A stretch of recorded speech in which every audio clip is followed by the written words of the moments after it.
여러분, 지금 일본에서 놀라운 일이 벌어지고 있습니다. 최근 일본 NHK에서 제작한 한 다큐멘터리가 큰 화제를 모으고 있는데요. 한일 시니어 세대의 인식조사를 위해 한국을 방문한 일본 교수. 한 분의 이야기가 예상과 완전히 다른 방향으로 흘러갔다는 겁니다. 도쿄대학교 명예교수인 사쿠라 아키코 할머니는 단순히 객관적인 인터뷰로 한국을 방문했습니다. 하지만 북촌 한옥마을에서 우연히 만난 한지공예 장인과의 만남이 그녀의 인생을 완전히 바꿔놓았어요. 과연 68살의 일본 교수에게 무슨 일이 일어났을까요? 그리고 그녀가 한국에서 발견한 진정한 보물은 무엇이었을까요? 편견의 벽을 넘어 진정한 이해에 이르기까지의 감동적인 여정을 지금부터 들어보겠습니다. 가슴을 울리는 감동 사연을 먼저 만나고 싶으시다면 좋아요와 구독, 그리고 알람 설정까지 꼭 눌러주세요. 여러분의 작은 클릭이 더 좋은 콘텐츠를 만드는 큰 힘이 됩니다. 그럼 시작해보겠습니다. 안녕하세요. 저는 사쿠라 아키코입니다. 올해 68살이고 도쿄대학교 국문학과에서 35년간 학생들을 가르치다가 3년 전에 정년퇴직했어요. 지금은 명예교수라는 직함을 달고 있지만 사실 집에서 혼자 보내는 시간이 대부분입니다. 오늘 아침 NHK에서 연락이 왔을 때는 정말 깜짝 놀랐어요. 한일 시니어 세대 인식 조사라는 다큐멘터리를 제작하는데 인터뷰로 저를 추천받았다고 하더군요. 누가 추천했는지는 모르겠지만 아마도 제가 동아시아 문학을 전공했기 때문인 것 같습니다. 한국 문학 번역 작업도 몇 편 했었거든요. 남편 타케시가 5년 전에 세상을 떠난 후로는 이런 공식적인 일이 처음이에요. 그동안 집에서 책만 읽고 가끔 동네 산책을 하는 게 전부였는데 갑자기 카메라 앞에 서게 된다니 떨리기도 하고 신기하기도 해요. 제작진과 만나서 이야기를 들어보니 최근 일본 내에서 한국에 대한 관심이 높아지고 있지만 실제로는 여전히 거리감이 있다는 거예요. 특히 저희 같은 시니어 세대가 한국을 어떻게 바라보는지 객관적으로 조사하고 싶다고 하더군요. 저는 학자로서 늘 객관적이고 냉정한 시각을 유지해왔기 때문에 적임자라고 생각한다고 했어요. 사실 한국에 대해서는 학술적으로만 접근해왔어요. 고전 문학 연구를 하다 보니 조선왕조실록이나 한국의 고전 시가를 읽어본 적은 있지만 현대 한국 사회에 대해서는 신문이나 뉴스를 통해서만 알고 있을 뿐이에요. 개인적으로 한국인과 깊은 대화를 나눠본 적도 없고요. 제작진이 주신 질문지를 보니 정말 다양한 내용이 들어있더라고요. 한일 관계에 대한 개인적 견해부터 시작해서 한국 문화에 대한 인상, 앞으로의 교류 방향까지요. 저는 나름대로 답변을 준비하면서 최대한 학자다운 객관성을 유지하려고 노력했어요. 하네다 공항에서 인천공항으로 가는 비행기 안에서도 계속 질문지를 들여다봤어요. 제가 준비한 답변들이 과연 시청자들에게 도움이 될까 하는 생각도 들고 한편으로는 제 자신도 이번 기회에 한국이라는 나라를 제대로 알아볼 수 있을 것 같아서 기대도 됐어요. 창밖으로 보이는 구름들을 바라보면서 문득 남편 생각이 났어요. 타케시는 늘 제가 너무 책 속에만 살고 있다고 했거든요. 실제로 경험해보지 않고는 진짜를 알 수 없다고 말이에요. 이번 한국 방문이 혹시 그런 기회가 될까요? 비행기가 인천공항에 착륙할 때까지도 저는 여전히 냉정한 관찰자로 남아있으려고 했어요. 감정에 휩쓸리지 않고 객관적으로 보고 느낀 것들을 정리해서 카메라 앞에서 전달하는 것이 제 역할이라고 생각했거든요. 그때만 해도 이 여행이 제 인생을 완전히 바꿔놓을 거라는 건 전혀 예상하지 못했어요. 인천공항에 도착했을 때의 첫인상은 생각보다 현대적이고 깔끔하다는 것이었어요. 제가 상상했던 것보다 훨씬 체계적으로 운영되고 있더라고요. 입국 심사를 받으면서도 직원분들이 정말 친절하게 안내해 주셔서 놀랐습니다. 제작진과 함께 서울로 향하는 리무진 버스에서 창밖 풍경을 바라보니 일본과 비슷하면서도 뭔가 다른 느낌이었어요. 고층 빌딩들이 즐비하고 도로도 잘 정비되어 있고요. 막연히 생각했던 모습과는 많이 달랐습니다. 호텔에서 하룻밤을 보내고 다음날 오전 본격적인 촬영이 시작됐어요. 첫 번째 촬영 장소는 북촌 한옥마을이었습니다. PD님이 전통과 현대가 공존하는 서울의 모습을 보여주고 싶다고 하시더군요. 북촌에 도착하니 정말 신기했어요. 현대적인 빌딩들 사이에 이렇게 옛 모습을 그대로 간직한 곳이 있다니요. 일본의 교토 같은 느낌이었지만 또 다른 매력이 있었어요. 한옥의 처마선이나 기와 지붕의 곡선이 일본 건축과는 확실히 다르더라고요. 촬영 중간에 휴식 시간이 있었는데 저는 혼자 골목길을 걸어보고 싶었어요. 카메라가 없는 상태에서 자연스럽게 이곳의 분위기를 느껴보고 싶었거든요. 제작진에게 잠깐 산책하겠다고 말하고 천천히 골목으로 들어갔습니다. 구불구불한 골목길을 따라 걷다 보니 어느새 길을 잃고 말았어요. 스마트폰으로 길을 찾으려 했지만 한국어로 된 지도를 보는 게 쉽지 않았습니다. 조금 당황하고 있을 때 작은 간판이 보였어요. 한지공예라고 한글로 쓰여 있었는데 한자를 보니 한지공예더라고요. 호기심이 생겨서 문을 살짝 열어봤어요. 안에서는 한 분이 조용히 작업을 하고 계셨습니다. 60 중반쯤 되어 보이는 남성분이었는데 정말 집중해서 무언가를 만들고 계시더라고요. 저도 모르게 한참 바라보고 있었나 봐요. 그분이 고개를 들더니 저를 보고 미소를 지으시는 거예요. 일본 사람인 게 티가 났나 보다 하고 당황했는데 의외로 따뜻한 표정이셨어요. 제가 서툰 한국어로 실례했다고 인사를 드렸더니 괜찮다고 하시면서 안으로 들어오라고 하시더군요. 작업실 안은 정말 신비로웠어요. 벽면에는 다양한 한지 작품들이 걸려 있었고 한쪽에는 한지를 만드는 도구들이 정리되어 있었습니다. 그분이 자신을 박철수라고 소개하시면서 이곳에서 30년째 한지 공예를 하고 있다고 말씀하셨어요. 저는 도쿄대학에서 국문학을 가르쳤다고 소개했더니 철수 씨가 정말 반가워하시더라고요. 한국 문학도 아시냐고 물어보셔서 조금은 안다고 대답했어요. 그러자 더욱 친근하게 대해주시면서 한지의 역사에 대해 설명해주기 시작하셨습니다. 한지가 단순히 종이가 아니라 한국인의 정신과 철학이 담긴 문화유산이라는 말씀이 인상 깊었어요. 당나무 껍질을 여러 번 우리고 두드리는 과정에서 한국인의 끈기와 정성이 스며든다고 하시더군요. 직접 만져보라고 하신 한지는 정말 부드럽고 따뜻한 느낌이었어요. 시간 가는 줄 모르고 이야기를 나누다 보니 제작진에서 저를 찾고 있다는 연락이 왔어요. 급하게 일어서면서 실례했다고 인사를 드렸더니 철수 씨가 내일도 시간이 되면 언제든 오라고 하시는 거예요. 그 순간 마음속에 뭔가 따뜻한 감정이 생겼습니다. 북촌에서의 공식 촬영을 마치고 호텔로 돌아가는 길에도 계속 철수 씨와 한지 이야기가 머릿속을 맴돌았어요. 학술적으로만 접근했던 한국 문화를 이렇게 직접 체험하게 될 줄은 몰랐거든요. 다음 날 오전 촬영 스케줄을 마치자마자 저는 다시 북촌으로 향했어요. 어제 철수 씨가 보여주신 한지의 아름다움이 계속 머릿속에 남아 있었거든요. 제작진에게는 개인적인 문화 체험을 하겠다고 말했습니다. 작업실 문을 두드리니 철수 씨가 반갑게 맞아주셨어요.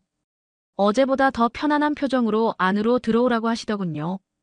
오늘은 직접 한지 만드는 과정을 보여드리겠다고 하시면서 작업대 앞으로 안내해 주셨습니다. 당나무 껍질을 우리는 큰 솥부터 시작해서 세세한 도구들까지 하나하나 설명해 주시는 철수 씨의 모습에서 진정한 장인의 기품이 느껴졌어요. 30년이 넘는 세월 동안 한 가지 일에만 매진해온 분의 깊이가 있었습니다. 가장 놀라웠던 건 한지를 뜨는 과정이었어요. 철수 씨의 손놀림은 정말 예술 그 자체였습니다. 물속에서 대나무 발을 좌우로 흔들면서 당나무 섬유를 고르게 펼치는 모습을 보니 마치 춤을 추는 것 같았어요. 한 장의 종이가 만들어지기까지 이렇게 많은 정성과 기술이 필요한 줄 몰랐거든요. 철수 씨가 말씀하시길 한지는 단순히 글을 쓰거나 그림을 그리는 재료가 아니라고 하시더라고요. 한국인의 마음과 정신이 고스란히 담긴 문화라는 거예요.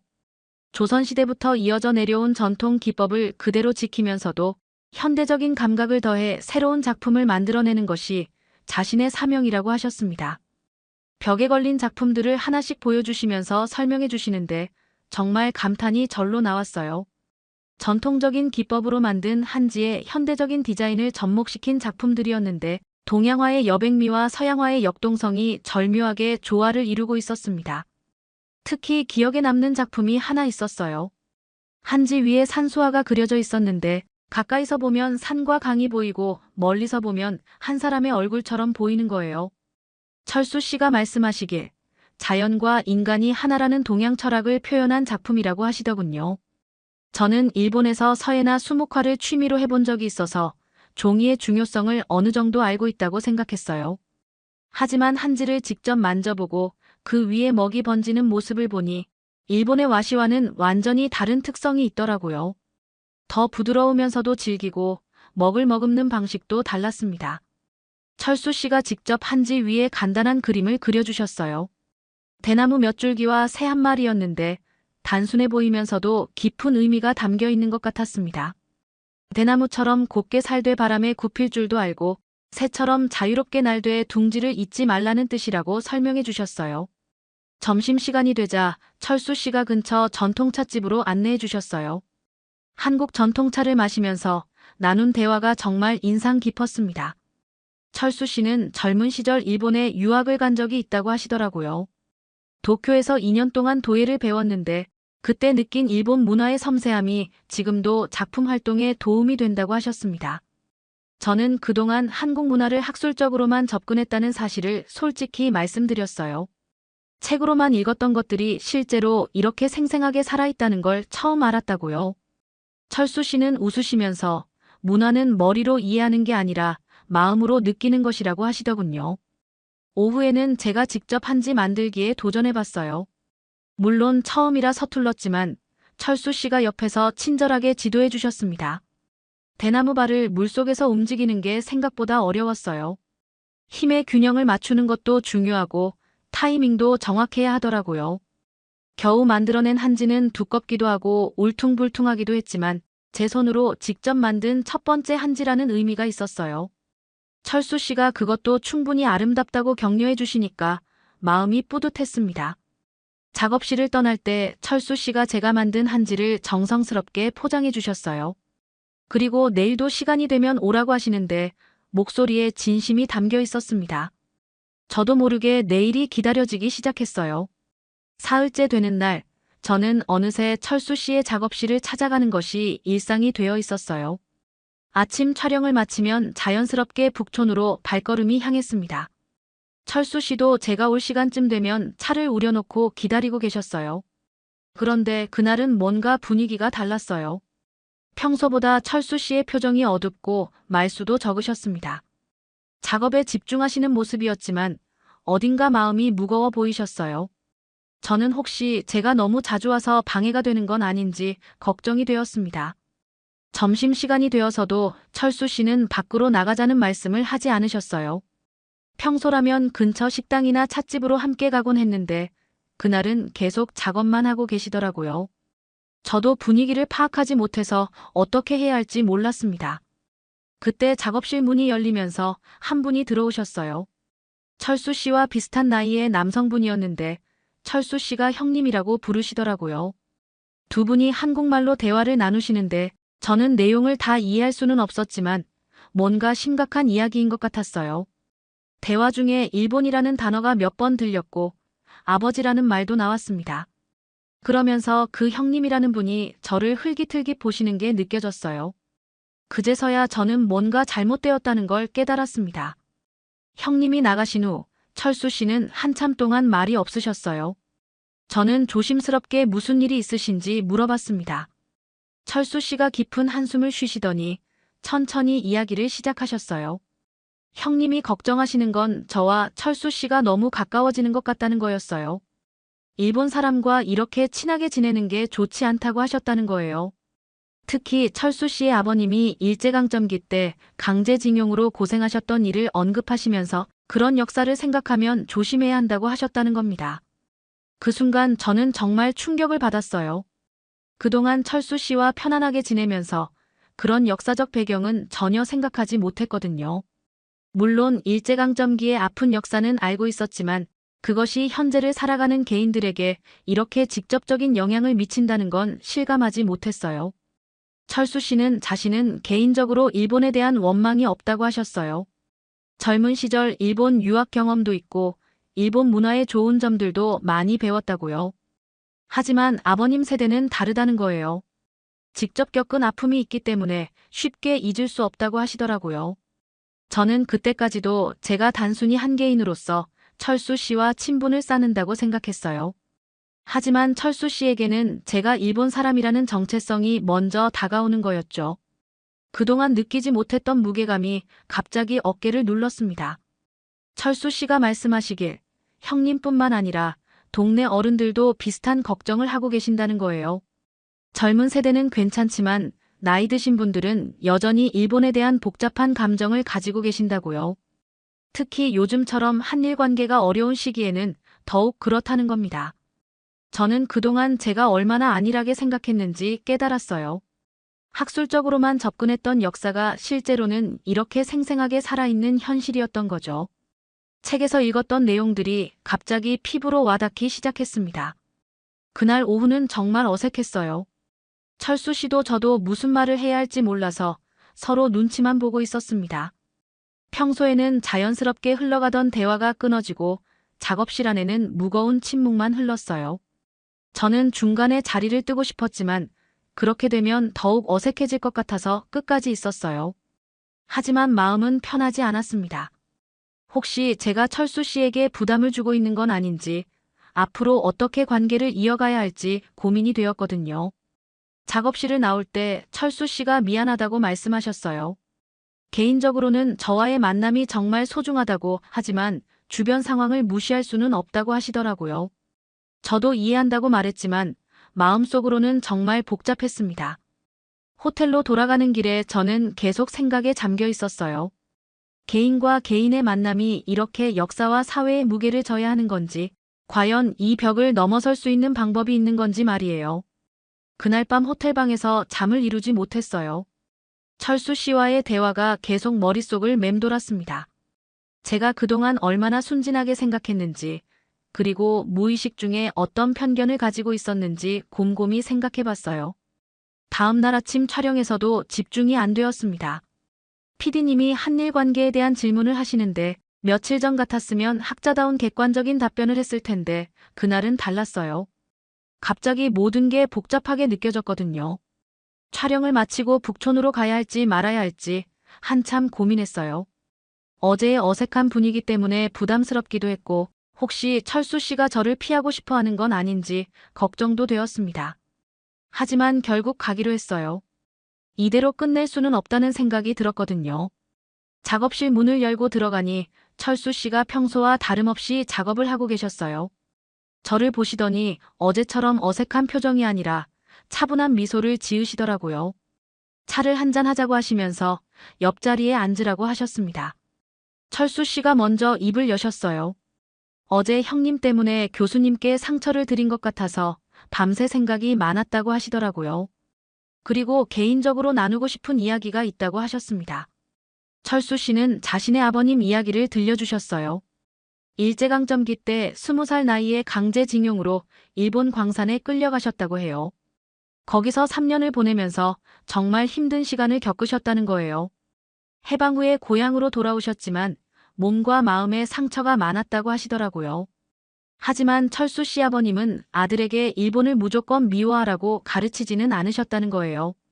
나쁜 사람들이 저지른 일과 일본이라는 나라 전체를 똑같이 볼 수는 없다고 하셨다는 겁니다. 다만 역사를 잊지는 말라고 하셨다고 해요. 그래서 철수 씨도 젊은 시절 일본 유학을 갈 수 있었던 거라고 하시더라고요.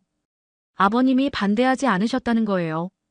오히려 직접 가서 보고 배워오라고 격려해 주셨다고 했습니다. 그때 도쿄에서 만난 일본 사람들이 정말 친절했고 많은 걸 배울 수 있었다고 하셨어요. 철수 씨의 이야기를 들으면서 저는 정말 부끄러웠어요. 제가 그동안 얼마나 피상적으로 생각했는지 깨달았거든요. 일제강점기의 역사를 아는 것과 그 아픔을 실제로 겪은 분들의 마음을 이해하는 건 완전히 다른 차원의 문제였어요. 그리고 더 충격적인 건 제 자신의 모습이었어요. 저도 모르게 일본이 한국보다 앞서 있다는 생각을 가지고 있었던 거예요. 한국의 전통 문화나 기술을 보면서도 어딘가 일본과 비교하고 있었고 무의식 중에 우월감 같은 걸 느끼고 있었던 것 같아요. 철수 씨가 조심스럽게 물어보셨어요. 교수님은 한국에 오기 전에 어떤 생각을 가지고 계셨냐고요. 정말 솔직하게 대답해달라고 하시더라고요. 저는 한참 망설이다가 진실을 말씀드렸습니다. 사실 저는 한국이 일본보다 조금 뒤처져 있을 거라고 생각했어요. 경제적으로나 문화적으로나 말이에요. 물론 최근에 많이 발전했다는 건 알고 있었지만 여전히 일본이 한 발 앞서 있다고 생각했던 거죠. 그런 제 모습이 정말 부끄러웠습니다. 철수 씨는 의외로 화를 내지 않으셨어요. 오히려 솔직하게 말해줘서 고맙다고 하시더라고요. 그런 생각을 가지는 게 어쩌면 자연스러운 일일지도 모른다고 하지만 직접 경험해보면 생각이 바뀔 수 있다고 하셨습니다. 그러면서 철수 씨가 말씀하신 게 정말 인상 깊었어요. 한국과 일본은 서로 다른 길을 걸어왔지만 각각의 아름다움이 있다는 거예요. 어느 쪽이 더 우월하다고 할 수 없고 서로 배울 점이 많다는 겁니다. 저는 그제서야 깨달았어요. 제가 한국 문화를 학술적으로 연구했다고 해서 진정으로 이해하고 있다고 생각한 게 얼마나 오만한 일이었는지 말이에요. 책으로만 읽었던 것들과 실제로 살아 숨쉬는 문화는 완전히 다른 거였어요. 철수 씨가 제안하셨어요. 앞으로 며칠 더 시간이 있으니까 서로에 대해 더 솔직하게 이야기해 보자고요. 편견이나 선입견 때문에 서로를 제대로 못 본다면 그걸 하나씩 걷어내면서 진짜 모습을 알아가자고 하시더라고요. 그날 오후부터 저희는 정말 깊은 대화를 나누기 시작했어요. 철수 씨는 일본 유학 시절의 경험담을 들려주시고 저는 제가 가지고 있던 한국에 대한 편견들을 하나씩 털어놓았습니다. 서로 아픈 부분도 있었지만 그렇게 솔직하게 이야기하니까 오히려 더 가까워지는 느낌이었어요. 특히 인상 깊었던 건 철수 씨가 한국의 정이라는 개념에 대해 설명해 주신 거였어요. 일본의 인간관계와는 다른 방식의 따뜻함이 있다는 거예요. 저는 그동안 그런 문화적 차이를 제대로 이해하지 못했던 것 같아요. 그 후 이틀 동안 저는 작업실에 가지 않았어요. 철수 씨와 나눈 깊은 대화가 마음에 큰 파장을 일으켰거든요. 제 자신에 대해 너무 많은 걸 한꺼번에 깨달아서 정리할 시간이 필요했습니다. 호텔방에서 혼자 지내면서 지금까지의 인생을 돌아봤어요. 학자로서 객관적이라고 자부했던 제 모습이 사실은 얼마나 편협했는지, 무의식 중에 얼마나 많은 편견을 가지고 있었는지 말이에요. 사흘째 되는 오후 호텔 프런트에서 연락이 왔어요. 누군가 저를 찾아왔다는 거였습니다. 로비로 내려가 보니 철수 씨가 작은 포장지를 들고 서 계시더라고요. 저를 보시더니 조심스럽게 미소를 지으시면서 잠깐 시간이 있냐고 물어보셨습니다. 근처 카페에서 철수 씨가 포장지를 건네주시더라고요. 직접 만든 작품이라고 하시면서 꼭 받아달라고 하셨어요. 정성스럽게 포장을 풀어보니 정말 아름다운 한지 작품이 나왔습니다. 한지 위에 그려진 그림이 정말 특별했어요. 벚꽃과 무궁화가 함께 그려져 있었는데 자세히 보니까 두 꽃이 하나의 나무에서 피어나고 있더라고요. 뿌리는 같은데 다른 종류의 꽃이 핀 신비로운 나무였습니다. 철수 씨가 설명해 주시길 한국과 일본이 같은 뿌리에서 나온 이웃이지만 각각 다른 아름다움을 가지고 있다는 뜻이라고 했어요. 과거에 아픈 역사가 있지만 미래에는 서로 다른 아름다움을 인정하며 조화롭게 살아갈 수 있다는 희망을 담았다고 하셨습니다. 더 놀라운 건 그 밑에 적힌 글귀였어요. 한글과 일본어가 함께 쓰여 있었는데 과거는 바꿀 수 없지만 미래는 우리가 만들어가는 것이라는 내용이었어요.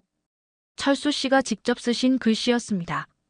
저는 그 순간 정말 감동받았어요. 철수 씨가 저를 위해 이런 작품을 만들어주셨다는 것도 고마웠지만 무엇보다 그 속에 담긴 마음이 느껴져서 눈물이 날 것 같았어요. 철수 씨가 조심스럽게 말씀하셨어요. 교수님이 며칠 동안 오지 않으셔서 혹시 자신 때문에 기분이 상하신 건 아닌지 걱정했다고요. 그래서 이런 작품을 만들어서 마음을 전하고 싶었다고 하시더라고요. 저는 그제서야 제 마음을 솔직하게 털어놓았어요. 철수 씨 때문이 아니라 제 자신 때문에 시간이 필요했다고 그동안 제가 얼마나 많은 편견을 가지고 있었는지 깨달아서 부끄러웠다고 말씀드렸습니다. 철수 씨는 웃으시면서 그런 과정을 거치는 게 자연스러운 일이라고 하시더라고요. 자신도 일본 유학 시절 비슷한 경험을 했다고 처음엔 편견도 있었지만 시간이 지나면서 진짜 친구들을 만날 수 있었다고 하셨습니다. 저는 그날 오후 다시 작업실로 따라갔어요. 며칠 만에 보는 작업실이 더욱 친근하게 느껴졌습니다. 그날부터 저희는 정말 편안한 관계가 되었어요. 더 이상 서로를 의식하거나 조심스러워하지 않았거든요. 다음 날 아침, 드디어 제작진과의 마지막 인터뷰 촬영이 있었어요. 일주일 전에 준비했던 답변지를 다시 보니까 정말 낯설게 느껴졌습니다. 그때의 저와 지금의 저는 완전히 다른 사람이 되어 있었거든요. PD님이 첫 번째 질문을 하셨어요. 한국에 대한 첫인상이 어떠셨냐고요? 예전 같았으면 학술적이고 객관적인 답변을 했을 텐데 그날은 달랐어요. 저는 솔직하게 제 마음의 변화에 대해 이야기하기 시작했습니다. 처음엔 냉정한 관찰자로 남아있으려고 했다고 하지만 실제로 한국 사람들과 만나면서 완전히 다른 경험을 하게 되었다고 말씀드렸어요. 특히 박철수라는 한지공예 장인과의 만남이 제 인생을 바꿔놓았다고 했습니다. PD님이 좀 놀라신 것 같았어요. 예상했던 답변과는 많이 달랐을 테니까요. 하지만 저는 계속해서 진실을 말했습니다. 제가 그동안 무의식 중에 가지고 있던 편견들, 그리고 그것을 깨닫게 된 과정에 대해서 말이에요. 한일 관계에 대한 질문이 나왔을 때는 더욱 솔직해졌어요. 정치적이나 경제적인 관계도 중요하지만 진정한 이해는 개인과 개인의 만남에서 시작된다고 말했습니다. 서로의 아픈 역사를 인정하면서도 미래를 향해 함께 걸어갈 수 있다는 걸 직접 경험했다고 했어요. 제작진분들이 정말 진지하게 들어주시더라고요. 처음 기획과는 다른 방향이었지만 오히려 더 의미 있는 내용이 될 것 같다고 하셨습니다. 저는 개인적인 경험을 통해 한일 관계의 새로운 가능성을 발견했다고 당당하게 말씀드렸어요. 촬영이 끝난 후 철수 씨가 약속한 특별한 곳으로 갔습니다. 창덕궁 후원이었어요. 아름다운 정원을 걸으면서 철수 씨가 한국 정원의 철학에 대해 설명해 주셨습니다.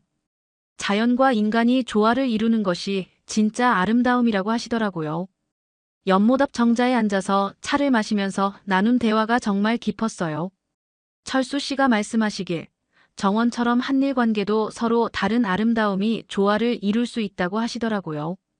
억지로 같아지려 하지 말고 각자의 특색을 살리면서 함께 어우러지는 게 중요하다고 했습니다. 저는 그 말씀에 깊이 공감했어요. 그동안 제가 한국 문화를 일본 문화와 비교하면서 우열을 가리려 했던 것이 얼마나 잘못된 생각이었는지 깨달았거든요. 각각의 고유한 가치를 인정하는 것이 진정한 이해의 시작이라는 걸 알게 되었습니다. 오후에는 철수 씨의 지인들을 만날 기회가 있었어요. 서예가, 도예가, 음악가 등 다양한 분야의 예술가들이었는데 모두 한국 전통 문화를 현대적으로 계승하고 발전시키는 일을 하고 계셨어요. 그분들과 대화를 나누면서 정말 많은 걸 배웠습니다. 전통을 지킨다는 것이 과거에 머물러 있는 게 아니라 그 정신을 이어받아서 새로운 시대에 맞게 발전시키는 것이라는 걸 깨달았어요. 일본도 마찬가지고 한국도 마찬가지라는 생각이 들었습니다. 특히 인상 깊었던 분은 젊은 가야금 연주자였어요. 전통 가야금에 현대음악을 접목시켜서 새로운 장르를 만들어내고 계셨는데 그 음악을 들으니까 정말 감동적이었어요. 과거와 현재가 아름답게 만나는 순간이었습니다. 그분이 연주해 주신 곡 중에 일본의 벚꽃을 소재로 한 곡이 있었어요. 가야금의 선율에 일본 전통 음계를 섞어서 만든 곡이라고 하시더라고요.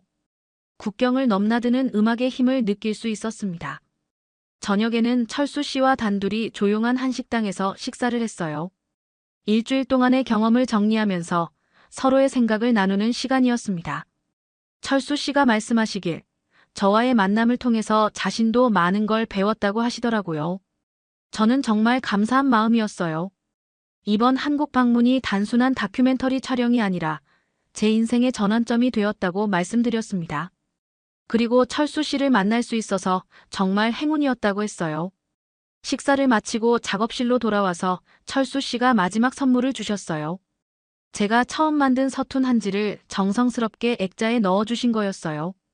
비록 울퉁불퉁하고 두꺼웠지만 저에게는 정말 소중한 추억이 담긴 작품이었습니다.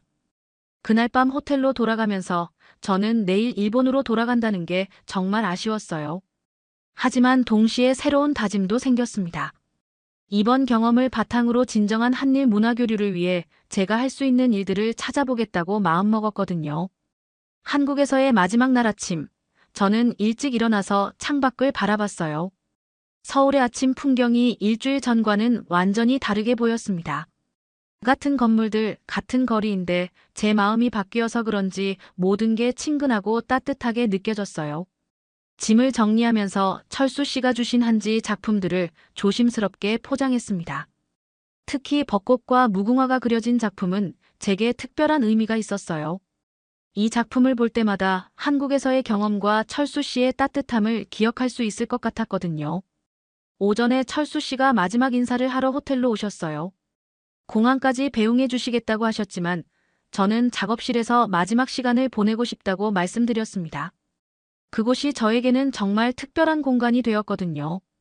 작업실에서 마지막 차를 마시면서 철수 씨와 진지한 대화를 나눴어요.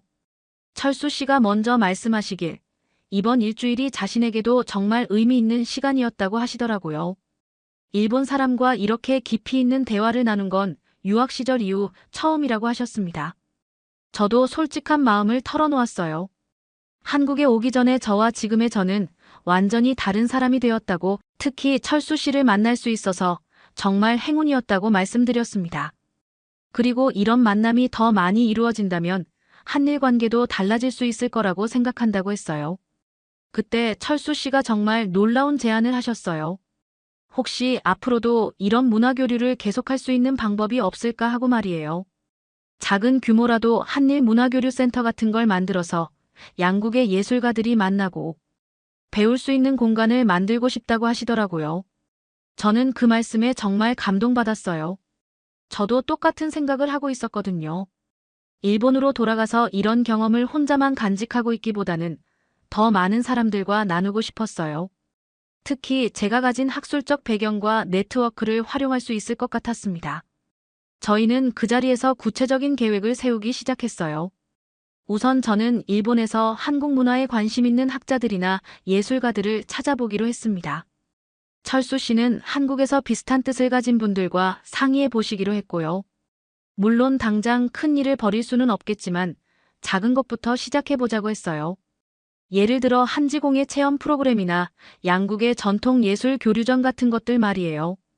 중요한 건 진정한 이해와 소통을 바탕으로 한 교류라는 점이었습니다.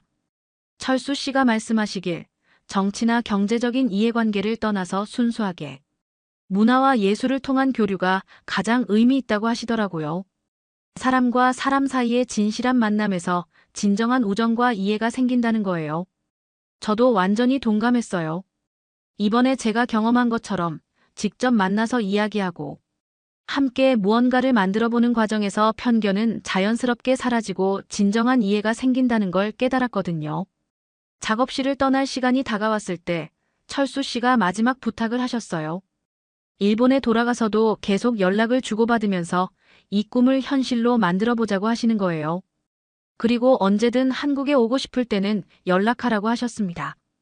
저는 철수 씨와 깊이 인사를 나눴어요. 단순한 작별 인사가 아니라 새로운 시작을 위한 다짐이었습니다. 서로 다른 나라에서 살지만 같은 꿈을 향해 함께 걸어갈 동반자가 되었다는 느낌이었어요. 공항으로 가는 택시 안에서 저는 창밖을 바라보며 많은 생각을 했어요. 일주일 전 인천공항에 도착했을 때의 저와 지금의 저는 정말 다른 사람이 되어 있었습니다. 그때는 냉정한 관찰자였다면 지금은 따뜻한 마음과 새로운 꿈을 품은 사람이 되었어요. 비행기가 이륙하면서 서울이 점점 작아져갔지만 제 마음속에는 한국이 더욱 크게 자리 잡았습니다. 이제 한국은 저에게 단순한 이웃나라가 아니라 소중한 친구이자 함께 꿈을 키워갈 동반자가 되었어요. 도쿄에 도착해서 집으로 돌아오는 길에 저는 새로운 다짐을 했어요. 이번 경험을 바탕으로 진정한 한일 문화교류를 위해 제가 할 수 있는 모든 일을 하겠다고 말이에요. 그리고 철수 씨와 함께 꾸었던 꿈을 반드시 현실로 만들어 보겠다고 다짐했습니다. 집에 도착해서 철수 씨의 한지 작품을 벽에 걸었어요. 벚꽃과 무궁화가 하나의 나무에서 피어나는 그 아름다운 그림을 볼 때마다 저는 한국에서의 소중한 추억과 앞으로의 꿈을 떠올릴 수 있을 것 같아요. 진정한 국경선은 지도 위의 선이 아니라 마음속 편견의 벽이었다는 걸 깨달은 지금, 저는 새로운 인생의 이막을 시작할 준비가 되어 있습니다. 아키코 할머니의 이야기는 여기서 끝이 아닙니다. 일본으로 돌아간 후 그녀는 정말로 약속을 지켰어요. 도쿄대학교 동문들과 함께 한국 문화에 관심 있는 사람들을 모으기 시작했습니다. 철수 씨 역시 서울에서 뜻을 같이 하는 분들과 작은 문화교류 모임을 만들었어요. 6개월 후 두 분의 꿈이 현실이 되었습니다. 서울 북촌에 작은 한일 문화교류 공간이 문을 열었고 도쿄에도 자매 공간이 생겼어요. 아키코 할머니는 지금도 1년에 4번씩 한국을 방문해서 철수 씨와 함께 이 의미 있는 일을 계속하고 있습니다. 진정한 국경선은 지도 위의 선이 아니라 우리 마음속의 편견이었다는 그녀의 깨달음처럼 작은 만남 하나가 큰 변화의 시작이 될 수 있다는 걸 보여주는 이야기입니다. 편견을 넘어 진정한 이해에 이른 아키코 할머니의 스토리, 여기까지입니다. 여러분의 의견을 댓글로 남겨주세요. 감동적인 사연이 마음에 드셨다면 좋아요와 구독 부탁드립니다. 좋은 하루 되세요. 좋은 하루 되세요. 좋은 하루 되세요. 좋은 하루 되세요. 좋은 하루 되세요.